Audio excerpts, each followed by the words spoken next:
Kalau dulu kan yang kita bangun adalah ekosistem yang memiliki supporting system untuk mendukung startup-startup ini agar maju lebih cepat. Makanya nama kita accelerator ya. Ya. Nah, tapi fast forward to today kita ngelihat kita perlu membangun sebuah ekosistem yang memang address concern ataupun memprovide supporting system untuk spesifik industri.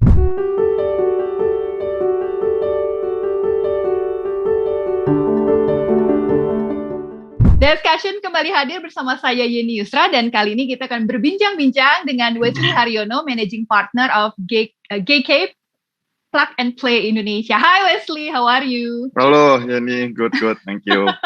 Masih semangat WFH ya? Semangat, harus mendukung pemerintah kan, menurunkan angka COVID. Iya bener banget. Oke, ini ada informasi terbaru nih dari GK Plug and Play Indonesia dan menarik banget untuk dibahas, tapi sebelum kita berbincang-bincang, mungkin Wesley bisa memperkenalkan diri dan posisi Wesley di GK Plug and Play Indonesia itu apa sih tanggung jawabnya? Oke, perkenalkan diri dulu nih ya. Saya Wesley Haryono, sekarang menjabat sebagai Managing Partner dari GK Plug and Play Indonesia. Tanggung jawab saya sebenarnya jadi secara kasar saya supirnya lah. Ya kan? Saya mendrive GK Plug and Play agar di Indonesia ini makin maju dan makin berkembang. Karena GK Plug and Play ini kan sebenarnya juga joint venture kita dengan Plug and Play dari Silicon Valley ya, dari US. Nah, saya sebenarnya dari sisi GK-nya dan Konsulindo sebagai local partnernya. Tapi yang PIC-nya atau person in charge-nya untuk program Plug and Play di Indonesia ini saya. Oke. Selama ini kan GKPNP kan fokus kepada program accelerator ya, udah berbagai macam batch yang diluncurkan, sudah dirilis lulusannya dari GKPNP.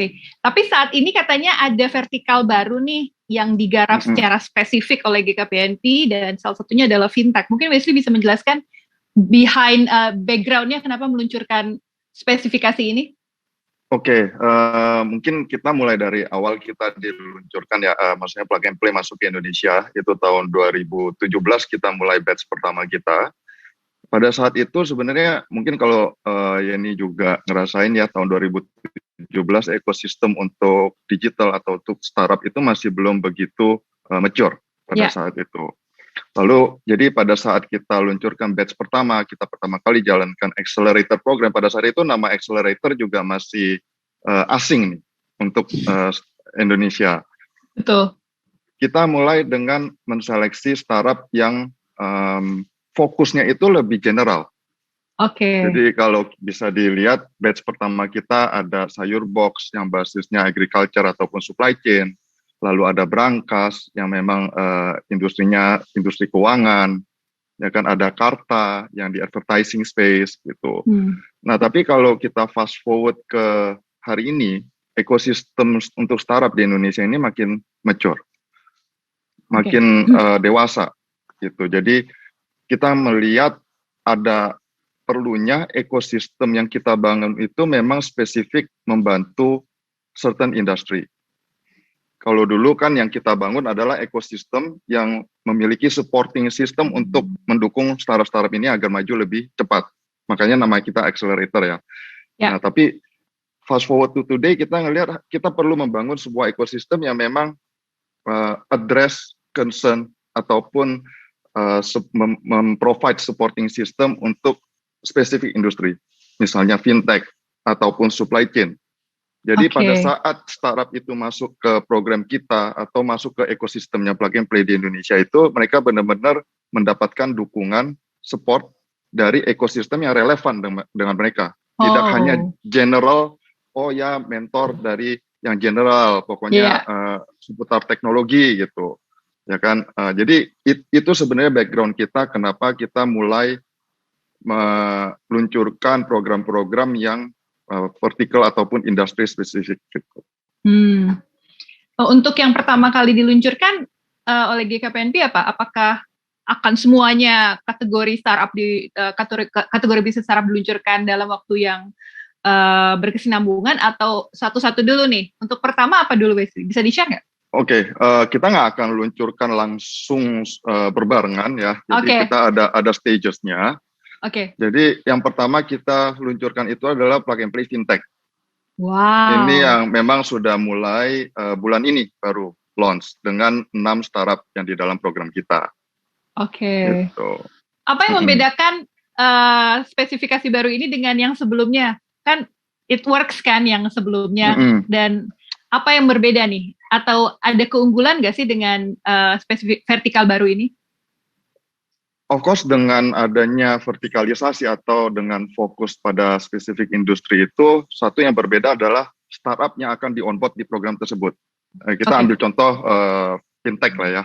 Jadi startup yang akan kita onboard ke dalam program fintech ini adalah startup-startup yang relevan dalam industri keuangan atau memang berinovasi dalam industri keuangan konteksnya, financial services gitu. Ya. Lalu supporting system yang kita provide ataupun ekosistem yang kita bangun itu juga seputar industri keuangan. Contohnya dari mentor-mentor di dalam network program tersebut, mungkin mereka adalah C-level dari startup fintech atau memang BOD dari perbankan, mungkin ex-regulator, BI ataupun OJK. Jadi secara garis besar itu ekosistem yang kita bangun itu akan relevan kepada startup maupun partner perusahaan-perusahaan yang kita ajak kerjasama, misalnya seperti BNI, Astra, itu kan ada industri keuangannya. Nah, mungkin kita lihat ke belakang, kalau misalnya programnya hanya general, ya kan dalam batch pertama, batch kedua kita yang selama ini kita jalankan, startup yang kita onboard ke dalam program itu kan variatif sekali. Dan mungkin nggak relevan kepada misalnya BNI sebagai salah satu partner kita. Oh, saya nyarinya fintech, kok ada supply chain, ada chatbot, ya kan, ada education technology. Walaupun menurut saya at the end of the day itu akan relevan juga ya. Misalnya education technology, ujung-ujungnya juga transaksi. Transaksi itu kan yang bisa diutilisasi oleh BNI. Tapi secara garis besar ekosistemnya yang membedakan. Oke. Gitu. Selain networking dan mentor-mentor yang berkualitas dan relevan, benefit apa lagi yang bisa didapatkan oleh startup? Apakah mereka ada chance untuk funding atau mungkin kerjasama, kolaborasi strategis? Mungkin Wesley bisa share? Ya, jadi sebuah ekosistem itu luas sekali ya, bukan hanya networking, mentors, tapi juga opportunity untuk mendapatkan strategic partners dan of course funding. Plug and Play sendiri juga memberikan pendanaan awal kepada startup-startup ini atau startup yang kita onboard ke dalam program kita.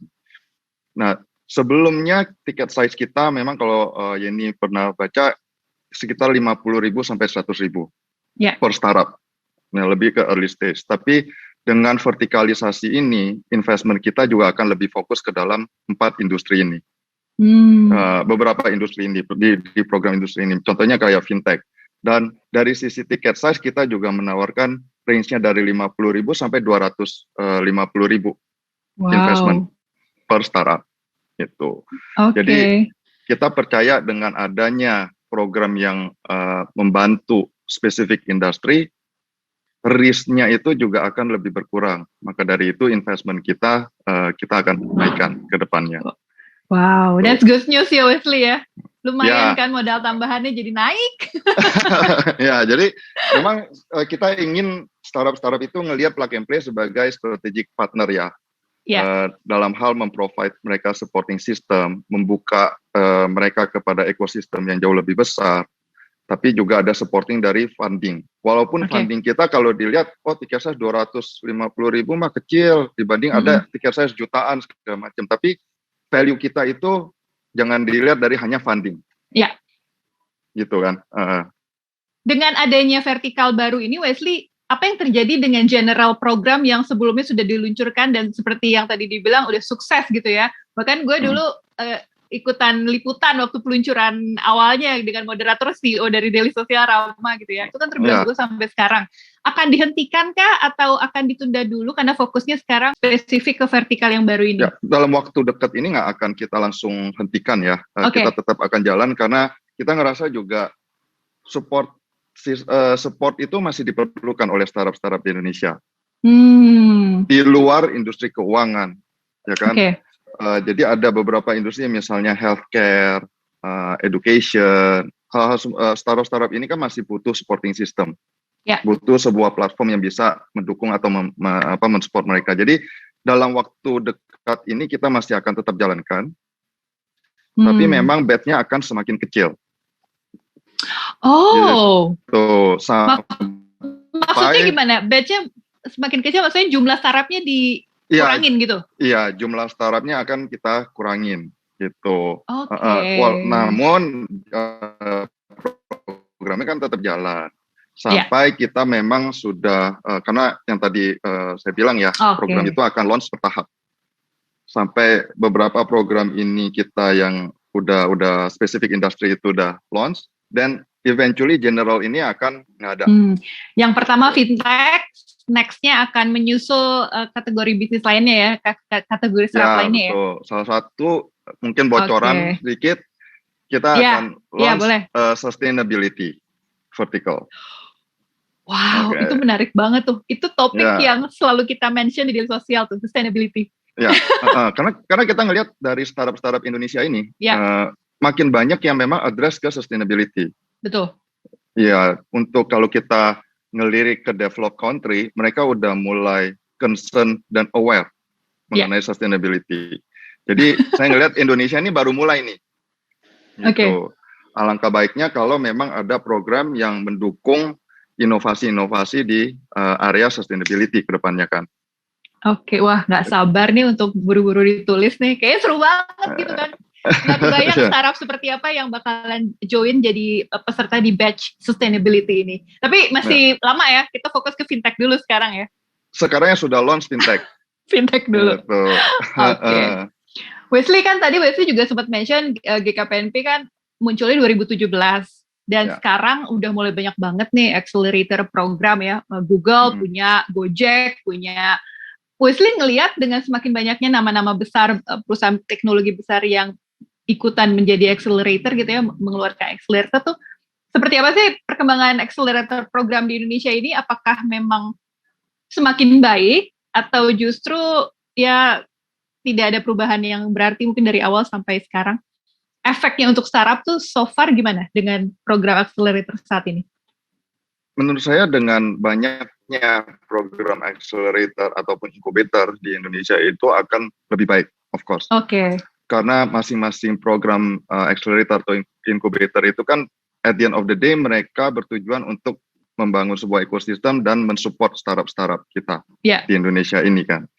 Jadi kita juga nggak ngelihat mereka sebagai kompetitor, tapi most of the times itu kita kerjasama bareng. Karena setiap program itu kan networknya juga beda-beda. Kita lebih kuat networknya ke korporasi, mungkin ada yang lebih kuat ke venture capital atau akses pendanaan. Jadi kita ada komunikasi dengan sesama program, lalu kita juga ada kolaborasi lah dengan mereka. Jadi saya ngelihat ke depannya kalau semakin banyak program incubators ataupun accelerators, itu akan semakin memperkaya ekosistem Indonesia dan mendukung startup ya. Semoga kan makin lebih strong ya mereka. Bagusnya mungkin kalau ekosistem startup tuh semuanya full kolaborasi ya. Iya. Justru kompetisi tuh kayaknya udah nggak terlalu difokuskan lagi, tapi kolaborasi yang difokuskan. Bahkan program accelerator juga kolaborasi ya. Karena ya kita harus collaborate lah, karena itu untuk memunculkan impact yang lebih luas. Karena kalau hanya plug and play yang mengerjakan, kita juga ada capacity. Limitations di kapasitas kita kan gitu. Jadi memang culture-nya sekarang ini apalagi di dunia digital itu semangatnya lebih ke kolaboratif dibanding kompetisi. Tadi kan Wesley juga mention kategori yang akan diluncurkan secara bertahap itu fintech, sustainable, dan masih ada lagi beberapa gitu. Tapi kalau di luar itu Wesley melihat ada vertikal yang menonjol nggak sih saat ini di Indonesia? Kalau kita lihat kan awal tahun 2020 kan saat pandemi mulai, edutech, healthtech ya, e-commerce itu rising to the top ya. Ini kita udah menuju masih lama sih, tapi udah mulai memasuki ke akhir 2021 nih. Kira-kira Wesley ngelihat vertikal bisnis apa sih yang mulai rising to the top saat Terus terang pandemi? menurut saya kalau di Indonesia semua vertikal itu masih banyak opportunity karena Oke, digital transformations untuk Indonesia ini masih tahap awal nih. Kalau kita bandingkan dengan oke. negara-negara maju, misalnya tetangga kita di Singapura. Jadi Mhm. opportunity itu besar sekali di Indonesia. Especially kalau misal kita bicara mengenai innovations. Tapi kalau dibilang kayak vertical atau industri mana yang ini akan semakin maju atau lagi hotnya gitu istilahnya, di masa pandemi ini health tech. Masih Kan terus ya? orang-orang ya health tech. Lalu Iya, karena adanya work from home, lalu iya, PPKM itu fintech juga hot karena kan sekarang orang udah nggak mau ke cabang, iya. ya kan? Lalu Semuanya juga online. iya, lalu digital bank juga bermunculan, Iya. ya kan? Ada Bank Jago, ada Bank Aladin Syariah, ada Ada Motion Bank, Blue Bank ada Digital. Heeh. Blue. Nah, jadi eh, fintech juga masih relevan Iya. karena digital bank ini juga mereka akan ajak startup untuk kolaborasi. Oke. Uh-uh. Jadi vertikal bisnisnya masih sama, cuma pengembangannya semakin gede gitu ya Wesley ya, semakin beyond gitu ya. Ya, semakin besar dan saya lihat Ya, teknologi-teknologi yang dihasilkan oleh startup-startup kita di Indonesia ini makin ya, sophisticated. iya, Mungkin beberapa tahun yang lalu kalau kita ngomongin fintech, arahnya ke peer-to-peer lending. iya. Ya, kan banyak sekali peer-to-peer lending. Tapi kalau kita looking forward, apalagi sekarang setelah pandemi, itu udah banyak yang ngomong open banking, ya kan, digital banking, open account-nya remotely, gitu kan. Sekuritas juga udah seperti ajaib, ya, Iya, sekuritasnya juga startup style, gitu. iya. Jadi walaupun fintech kita udah ngomongin dari tahun berapa gitu, itu masih punya potensi yang sangat besar di Oke. Indonesia. Makanya fintech Gitu. jadi pilot project pertama untuk vertical business baru dari GKPNP ya. Iya, betul. karena Oke. karena program pemerintah untuk financial inclusion itu kan masih belum maksimal. Iya, Jadi masih perlu peran-peran dari teman-teman kita yang menjadi founder startup itu untuk bantu kita solve untuk financial inclusion ini. iya. Gitu. Masih soal pandemi nih Wesley, meskipun di awal-awal kita sempat mendapatkan kabar ya, Daily Social juga sempat memberitakan banyak beberapa startup yang harus tutup gitu ya. Tapi along the way, justru banyak startup justru yang dapat funding gitu loh. Terutama tadi yang seperti Wesley mention, health tech.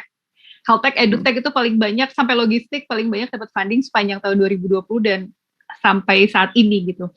Mungkin Wesley bisa kasih tips buat mereka yang masih struggle nih untuk mungkin mau growing their company, mau menuju revenue, mau menuju profit supaya tetap sustainability. Apa sih yang harus dilakukan oleh founder startup saat ini? Yang pertama positive thinking, itu udah pasti. Ya, Menjadi entrepreneur itu bukan easy journey ya. Jadi pasti banyak hambatan yang dilalui dan salah satunya adalah pandemi ini. ya, Tapi kalau foundersnya itu memang positive thinking dan melihat pandemi ini sebagai salah satu opportunity untuk mereka, dan mereka siap untuk melakukan pivot. oh, Harus cepat adapt ke ya, perubahan, adaptasinya gitu. Jadi ya, kita ngelihat misalnya industri travel ya, ya, masa pandemi ini udah pasti drop, jatuh. Tapi kan ada berita Traveloka mendapatkan pendanaan, sampai iya, hari ini Traveloka juga masih going strong ya, gitu. Nah, itu kan berkat dari foundersnya memikirkan cara-cara kreatif ataupun pivoting bisnisnya creatively, innovatively, mencari solusi yang baru menghadapi pandemi ini. Apa sih opportunity baru yang bisa kita lakukan dengan resources, dengan ekosistem yang kita ada sekarang? oke, Dan creating more value walaupun dengan limitations dari pandemi-pandemi itu kan. ya, PPKM, ya kan, orang nggak boleh travel. Gitu. Nah, dengan limitations itu, founders yang kuat harus cepat adapt to changes, lalu juga mencari solusi, berinovasi. Nah, kalau memang banyak oke, startups yang at the end of the day jadi mati gara-gara COVID, ya mungkin foundersnya itu ngelihat emang saya udah nggak ada ini, nggak ada way out, nggak ya, bisa dia papain. dan mereka nyerah aja. Gitu. Padahal masih banyak opportunity. Sorry to say, pandemi ini juga meng-create a lot of opportunity untuk tech startups ya. Iya. Karena pandemi ini, honestly, kita diakselerasi loh untuk harus melek digital. Iya, betul. Semuanya. Ya, semuanya yang tadinya biasa offline jadi dipaksa untuk online ya. Dipaksa harus online. Even perusahaan besar yang memang mungkin traditional business, ya kan, nggak kepikiran mau transform digital, mungkin kepikiran tapi roadmap-nya masih 5 tahun, 10 tahun. Oke. Sejak adanya pandemi, mereka langsung shorten, accelerate digital transformation, 1 tahun, 2 tahun harus jadi. Harus didigitalisasi semua bisnis proses segala macam. Nah, itu sebenarnya create a lot of opportunity. Gitu. Oke. Seru banget nih tipsnya nih dari Wesley. Terakhir nih, Wes. Iya. Karena kalau mau ngobrol sama Wesley kayaknya nggak habis-habis karena insight-nya banyak banget yang di-share oleh Wesley. Saat ini kan kalau kita lihat kan startup Indonesia tuh sedang mengalami fenomena IPO ya. Ya, Bukalapak salah satunya gitu ya. Wesley ngelihat fenomena ini ke depannya akan semakin banyak nggak sih? Dan untuk startup yang saat ini sudah menuju ke sana, apakah mereka bisa berkompetisi dengan perusahaan besar saat ini di Indonesia dan atau mungkin di luar negeri ini?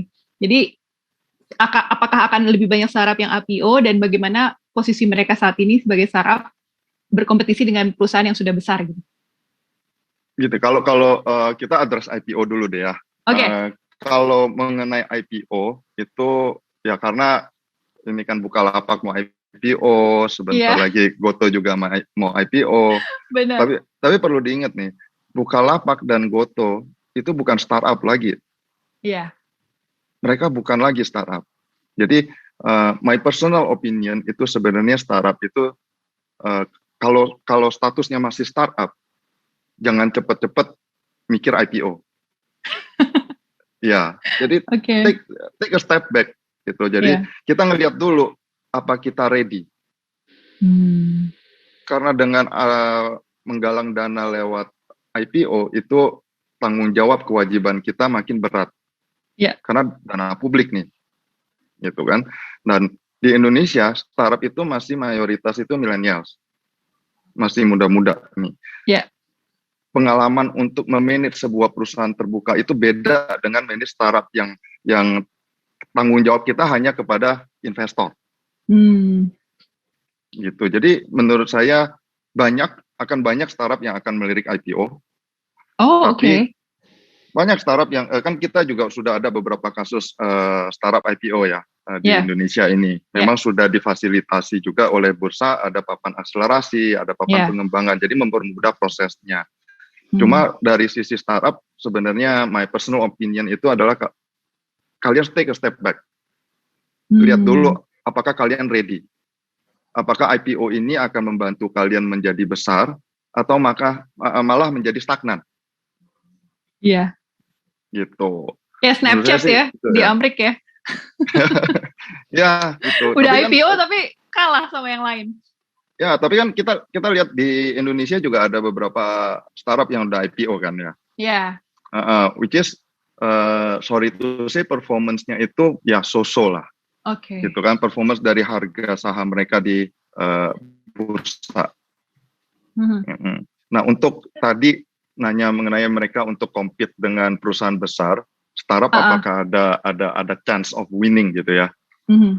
Menurut saya ada, of course. Itu kan sudah terbukti dari Bukalapak. IPO itu kan salah satu IPO terbesar di Indonesia. Iya. Ya kan, bahkan lebih besar dari IPO perusahaan-perusahaan lain yang tradisional, konvensional. Ya, tradisional. Ya. Jadi untuk tech startups atau tech companies untuk melawan perusahaan-perusahaan yang tradisional yang udah besar, of course ada chance of winning. Wow. Kita lihat dari sisi valuasi aja juga udah besar segala macam ya. Tapi memang kalau belajar dari fenomena di US, kan kita ngelihat sebelumnya beberapa tahun lalu ada yang istilahnya unbundling of an industry.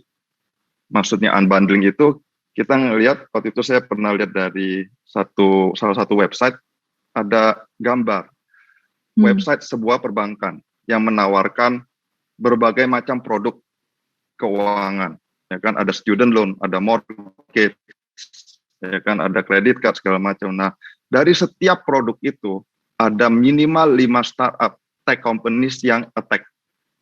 Wow. Jadi market share bank itu pelan-pelan digrogotin oleh tech startups yang address benar-benar fokus ke satu, misalnya student loan, fokus ke student loan, lalu execute more efficiently and effectively, dan juga menawarkan dengan harga yang lebih murah. Jadi market share bank besar itu pelan-pelan digrogotin.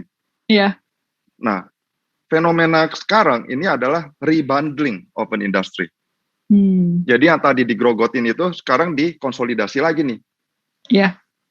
Tapi apa yang terjadi adalah dikonsolidasi bukan oleh bank besar tadi yang digrogotin, tapi oleh startup yang memang cukup signifikan besar. Contohnya misalnya unicorn lah, gitu. Jadi mereka sendiri udah bisa jadi bank. Mereka tarikin tuh produk, ada startup yang mengerjakan mortgage. Mereka invest atau akuisisi startupnya, masukkan ke ekosistem mereka. Jadi balik lagi yang tadi Yeni nanya, apakah ada chance? Ada. Karena kita juga ngelihat di luar sana yang terjadi adalah startup, bermulai dari startup, tapi mereka menjadi significantly large tech companies yang eventually mereka bisa bersaing dengan incumbent. Wow. Dan semua sudah terbukti ya saat ini, dan kedepannya mungkin akan lebih banyak lagi seperti itu ya. Fenomena seperti itu ya. Betul, kan di Indonesia sendiri kita juga udah mulai lihat ya. Gojek as a tech companies, mereka punya stake di bank, jago. Iya. Semuanya ada di Gojek. Betul, jadi mereka rebundling kan, dengan ekosistem yang mereka miliki, lalu mereka akuisisi, offering more services kepada customer kan. Iya. Makanya sebutannya more than just ride hailing, jadi semuanya ada entertainment, health, pokoknya semuanya ada. Kedepannya akan seperti itu ya Wesley ya? Iya. Startup jadi memperkaya ekosistem mereka ya? Betul. Nah itu juga kenapa kita perlu program accelerator ini, industri accelerator di Indonesia ini semakin maju. Agar startup-startup ini mempunyai fighting chance yang lebih tinggi. Ya. Karena kalau dibiarin itu, mungkin kita akan ada beberapa unicorn kayak Bukalapak, Tokopedia, Gojek, gitu kan, mereka pada saat mereka mendirikan perusahaan itu belum ada yang namanya accelerator incubator. Iya. Mereka harus usaha sendiri tuh, betapa ruwetnya gitu. Pada saat itu juga udah banyak tech companies, tapi yang sukses itu adalah mereka-mereka ini. Iya.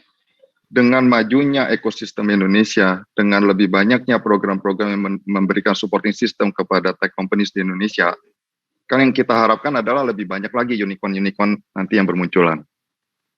Gitu. Oke, terima kasih Wesley atas waktunya dan insight-nya. Semoga teman-teman audiens Daily Sosial bisa belajar lebih jauh dari Wesley dan bisa ikutan nih di vertikal barunya dari GKPNP, yaitu fintech, sustainable, dan masih banyak lagi gitu ya. Kalau mau lihat informasinya ada di website GKPNP ya? Di sosial media betul. Semuanya lengkap ya? Semuanya lengkap. Oke. Terima kasih Wesley dan selamat bekerja kembali. Kita sampai ketemu lagi ya. Sampai ketemu lagi. Bye-bye.